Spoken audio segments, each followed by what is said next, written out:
Welcome to the Library Company. I am Will Fenton, the Director of Research and Public Programs here, and I had the pleasure of serving as a curator of this unusual exhibit. This exhibit is a companion piece to a wonderful graphic novel that we published called Ghost River, The Fall and Rise of the Conestoga, and it was supported thanks to the generosity of the Pew Center for Arts and Heritage.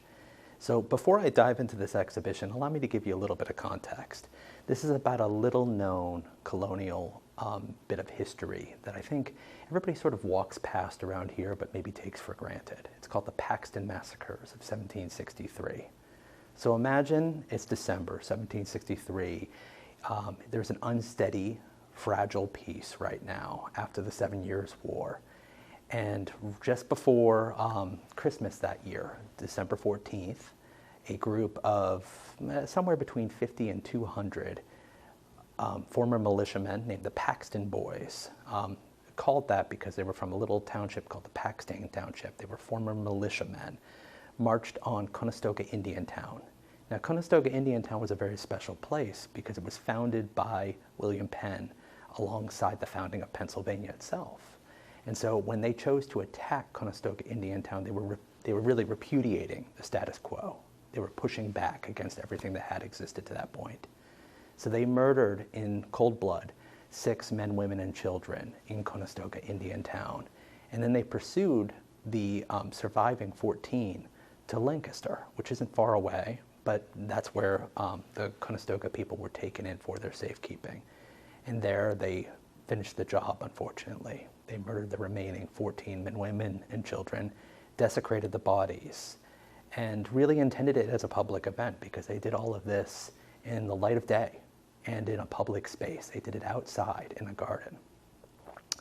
So at this point, Pennsylvania's government, the proprietors, took in the remaining so-called Christian Indians. These are native peoples with whom settlers regularly traded and had all sorts of different exchanges. 140 Moravian and Christianized Lenape were taken into Philadelphia for their protection. And it was upon this moment that the Paxton Boys, growing in numbers, vowed to march because they felt they needed to inspect these indigenous peoples.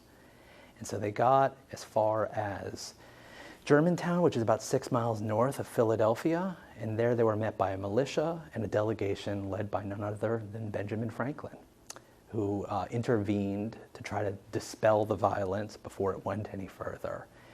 And he persuaded them to publish their grievances.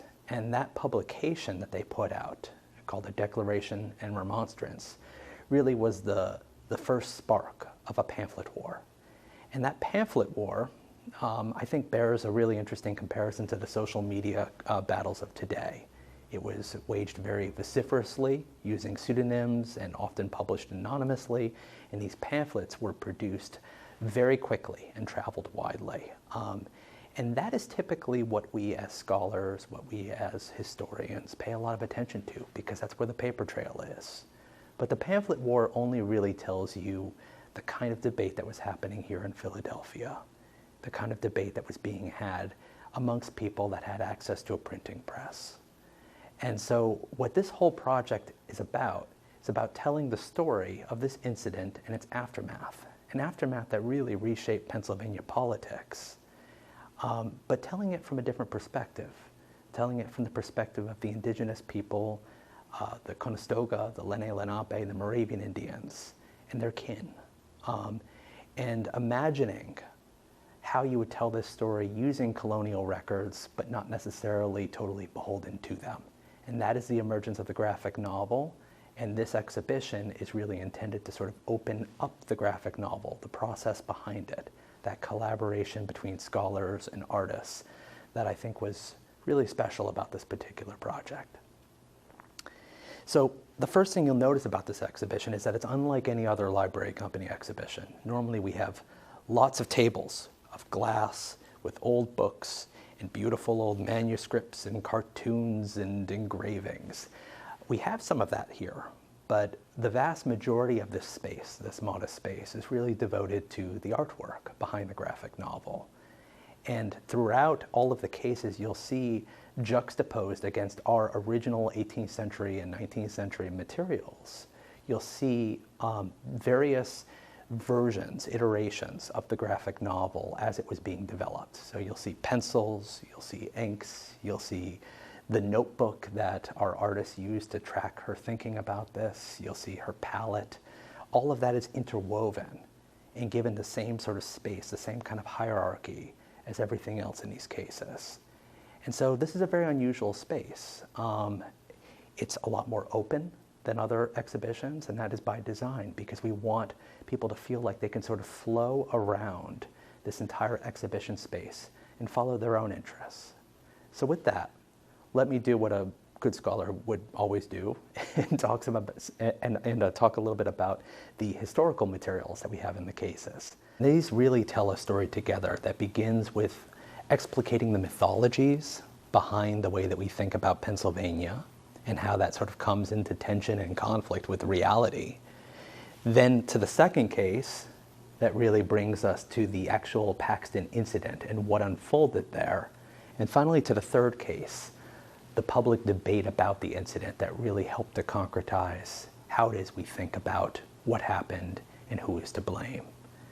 So let's begin with this first case, and I want to start with an image that I think is familiar to a lot of Pennsylvanians, but I think actually it's probably familiar to a lot of us. It's Penn's Treaty with the Indians, and here you see John Hall's engraving, which is made off of Benjamin West's painting, his famous painting from 1771. This was commissioned by Thomas Penn, the governor at that time of Pennsylvania, the son of William Penn.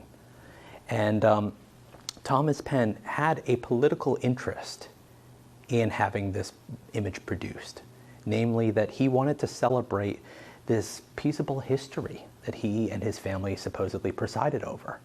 And yet, just 5-6 years before, there was this horrible violence that we're exploring in the case of the Paxton incident. So I think you have this image that's commissioned in 1770, 5-6 years after the Paxton affair, 10 years after the 7 Years' War, that really celebrates this idea of benevolence, of settlers and Indians coming together on somewhat equal footing and coming together with some kind of understanding that allows peace and prosperity. And yet, this was never fully accurate. This was always a political image. And so juxtaposed against this image in this case, we have Weshoyo, our artist's rendering of this. So Weshoyo Alvitre is of the Tongva people out in Los Angeles. And one of the reasons that I sought her out as the artist for this graphic novel, and really as the force behind so much of the interpretation that happens here, is that she has a lot of experience working with historical records and really challenging us to think about the social justice imperatives behind them. So this is the Treaty of Shakomaxon. This is the treaty that makes Philadelphia proper Philadelphia. This is the treaty that makes Pennsylvania a possibility. And so there were wampum belts, these quahog shells that are woven together in these very complicated patterns. They were extremely laborious, but they were also quite valuable in treaty making, also valuable in economics. And so the wampum belts that celebrate this particular treaty, the Shakomaxon belt, we know for a fact that the Conestoga actually had one of those belts. We don't know ultimately how they lost it. We suspect that it was actually confiscated in the second attack at the Lancaster workhouse. But what we've chosen here, and you'll see sort of annotated in the actual text of the graphic novel that we produced, is we've made a choice to place that wampum belt, that symbol of treaty making, in the ashes of Conestoga Indian Town. And I think what's really special about this case is that it actually only has one historical material in it. You have the Benjamin West painting that's been engraved by John Hall. That's our original archival material, juxtaposed with the entire life cycle of this one page from the graphic novel that begins with Weshoyo's notebook, her sketchbook, and you could see on top of that her palette and a 19th century gold nib that she used for doing all of her ink work. But then you also see reproductions of the penciled page, the inked page, and then the final watercolored page. So you can really see the entire emergence of this reinterpretation of that scene. Now, our second case does some really interesting work because you have a lot more archival material, but you'll see different types of archival material than folks typically associate with the Paxton Pamphlet War. So this case is really all about what happened and how it was depicted and interpreted. And normally we turn specifically to text. So we have a broadside, for example, like a big poster that would have been hung up on tavern walls or out in public spaces. That certainly is the kind of material we typically attend to as scholars. But one of the things that the library company has that's really special is an amazing graphic arts department. And they have these amazing political cartoons from this particular period. It's one of the largest collections of political cartoons in the world. And so what we've used here is we pulled together several political cartoons between the second and third case that represent how this was depicted in terms of the iconography of this particular affair. But then at the front, you have sort of the most well-known image associated with the Paxton incident, and that's John Wimmers' Massacre at Lancaster. So this is a depiction of that second attack on the remaining 14 Conestoga at the Lancaster workhouse on December 27th. But if you take a closer look at this, you'll see that it doesn't look quite right, because you'll see that the men who are doing the massacring, the so-called Paxton boys, are recast as Jacksonian Democrats. They're wearing top hats and Victorian attire, all of which suggests that Wimmer is using this for political purposes in the 1840s when he produced this image. And you know what's wild? This image is the first to actually show or to depict in some way the violence of this scene. And it wasn't produced until 1841. And that's 60, 70 years after this incident.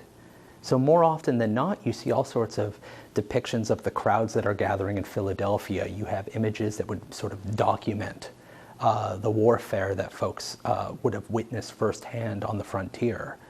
But there weren't any images contemporaneous with the actual Paxton affair that showed the brutal violence that the Paxton boys pursued against the indigenous peoples at Conestoga Indian Town in Lancaster.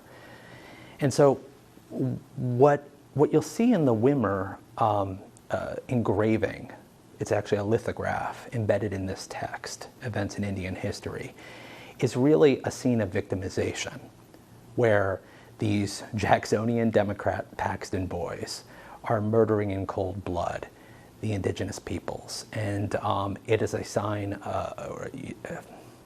it is really a tragic image that plays up the defenselessness of the Conestoga people. What I think is powerful in our juxtaposition in this case is that we have Washoyo's reinterpretation of this scene. And here you'll see not the Conestoga people on their knees pleading for their lives, but standing in defiance. And then what happens to the violence? You don't actually see it. Instead, she abstracts it and renders it through the beadwork of that Shakomaxon treaty belt. But instead of the belt being whole, the way that we saw in the last scene, it's been rended, it's been torn to pieces. And there is an insinuation of the gore here because there's the red in this image. But really, this is intended to move away from the fetishization of Indian violence that so often gets reproduced in the historical images associated with this incident. So the final case really brings us back to the library company's bread and butter, which are the pamphlets. The library company and our neighbor next door, the Historical Society of Pennsylvania, between these two collections, we have something like 70 pamphlets that were published in the Paxton affair. So between 1763 and 1765, something like a quarter, maybe a fifth of all printed material in the colony of Pennsylvania had to do with this incident.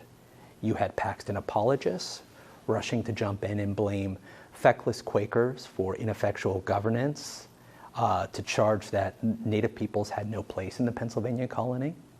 And then you had Paxton critics really racing in to try to shape public opinion against the Paxtons and their allies, to say that they were lawless, that they were a bunch of rioters, that they defied the law and order that was really entitled to the colony by the power of the crown.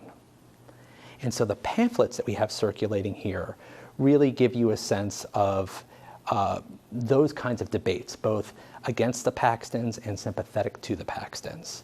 And you'll see that the Declaration and Remonstrance, which is the pamphlet that was originally published by the Paxton leaders immediately after they reached Germantown, that actually appears the way that they would have looked at the time. So back in the 18th century, they didn't come bound like this. This is an artifact of the 20th century when everything got rebound. Instead, they came sewn together, stitched together, and they were made out of very cheap paper and circulated extremely widely. So this pamphlet is untouched. It gives you an idea of what these pamphlets look like when they would have circulated at the time. And I think importantly, you also have Benjamin Franklin's pamphlet. He was technically the first pamphleteer of the Paxton Pamphlet War. People forget that because there's so much attention to the Paxton leaders' grievances. But Franklin tried to get ahead of the story, and he put out his narrative of the late massacres, in which he really challenged the Paxton boys, not on really humanitarian grounds, though he does make some arguments there, but on the grounds that they had violated law and order in the colony, and that they hadn't shown the Conestoga and other neighboring indigenous peoples hospitality rights. That was their sin, that they had violated hospitality rights. All of this still, I think, pushes forward the notion that if you're entitling someone with hospitality rights, you're imagining them as a guest, somebody that's going to eventually leave. It presupposes that the colony is for white European settlers. And that is really what we're trying to push back against here throughout this entire exhibition, but particularly in this very last corner of the exhibition space. Because here, you'll see that we've integrated an actual physical wampum belt. It's actually like a little choker that would be meant to be worn around the neck. And this is not a historical artifact. This was actually produced by a Wampanoag artist named Elizabeth James Perry, incredible artist. And she makes all of these belts, jewelry, bracelets, exactly as they would have been made 500 years ago. So they're all done by hand. And I thought it was really important to give visitors two things. One would be the sense of the materiality of these objects. And so that's why you have the quahog shell from which it's carved, juxtaposed against the end product, the beads strung on the deer skin. But I think it's also important that this isn't a contemporary artist, because I think it's very easy to say, this is all in the past. This is a story from long ago. The natives are gone. They only live out in Oklahoma. That's where the Delaware people are based today. But one of the things that we're trying to push back against with this exhibition and with this project more broadly is the notion that these indigenous peoples have not endured and even thrived in their own way. And so it was important to create a space for another contemporary Native artist to show her work. And I'm really grateful that the Pew Center allowed us to purchase this artifact, because this wampum belt is now going to be part of the collections at one of America's oldest colonial institutions. And I think that that's a really powerful political act. So with that, I'd like to take you around the walls now, because I really do see this as the centerpiece of this exhibition. This is an art exhibition that happens to have a lot of history in it. And so I want to give the artwork that Huachoyo has created using the story of Lee Francis of the Laguna Pueblo. And I think it's a marvelous narrative that is deeply unsettling for readers, but at the same time accessible to anyone that really can work through a graphic novel. So please join me on the opposite end of our exhibition space. So right here, this is really where our exhibition begins.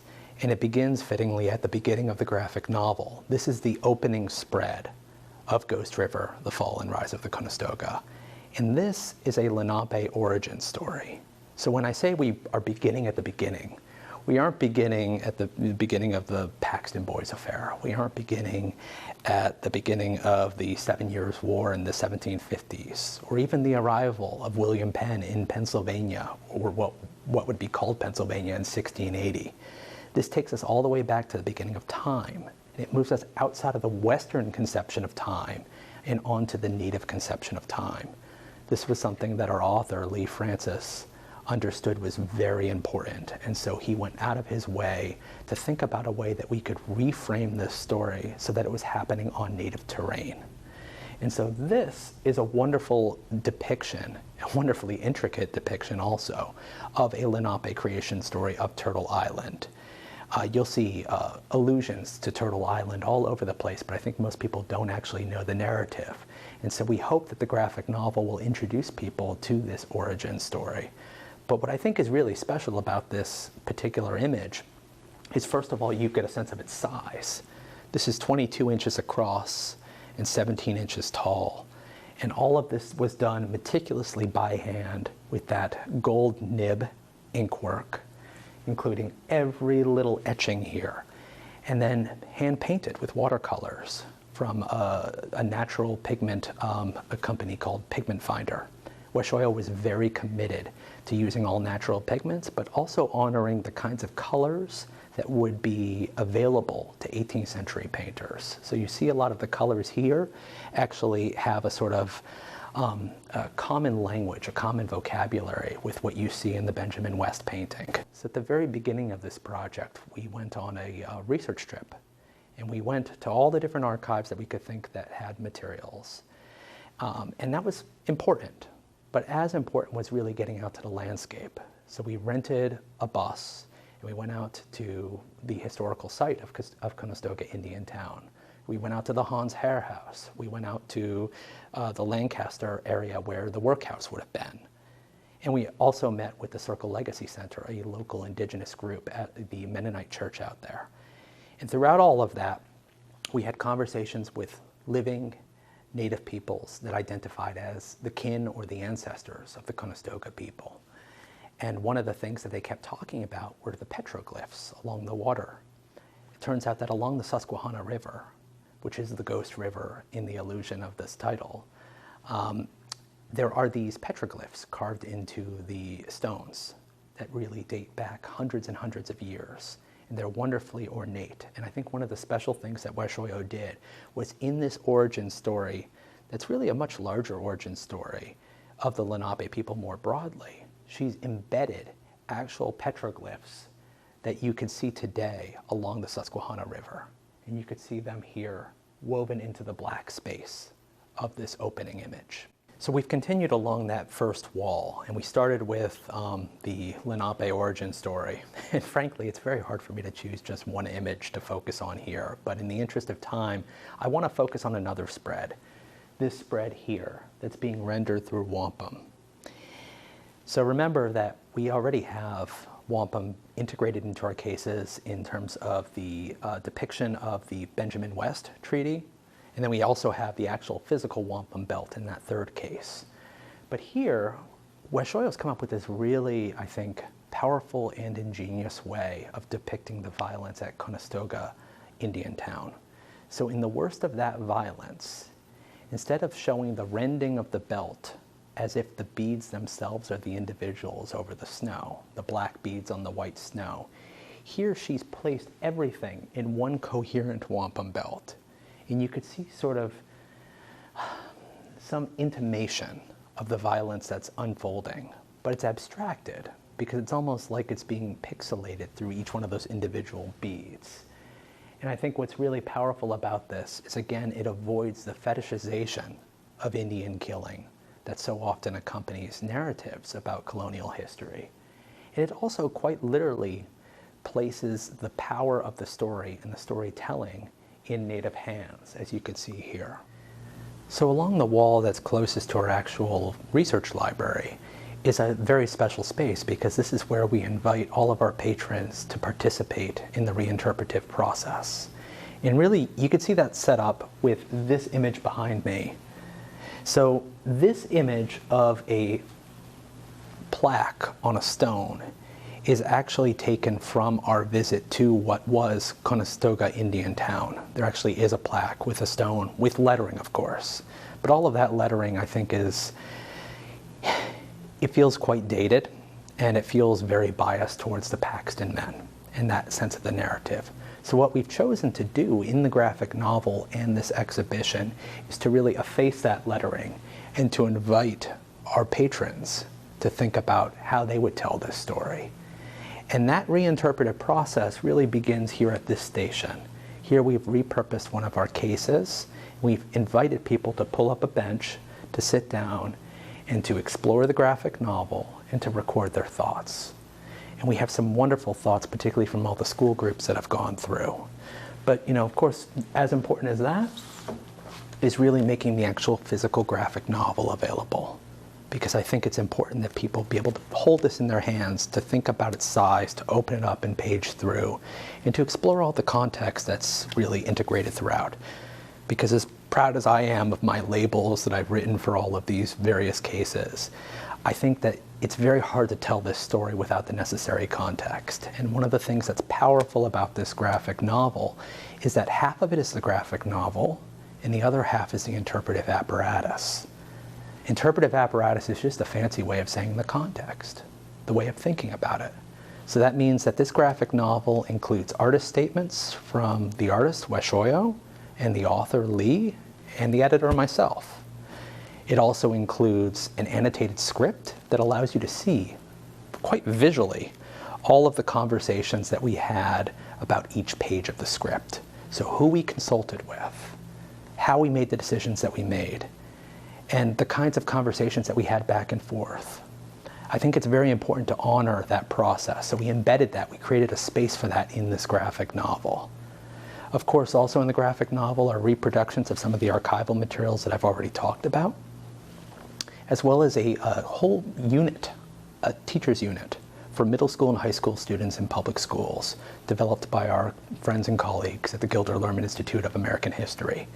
And I think you'll find that if you do engage this through the digital edition, ghostriver.org, there's even more to be had. So the ghostriver.org includes not just that original unit developed by the experts at the Gilder Lehrman Institute, but also from almost 24 faculty from across the country, primary and secondary educators who attended a teacher seminar that we led around this particular institute in collaboration with the Gilder Lehrman Institute and the University of Pennsylvania. So this is the starting point. We've made this small enough and inexpensive enough that it's easily distributed widely. But really the ghostriver.org, that digital edition, is really intended to open up the process even further. And our goal here is to support primary and secondary educators who might want to tell this story in their classrooms. And so far, judging from the way that the students have responded to this, we're off to a good start.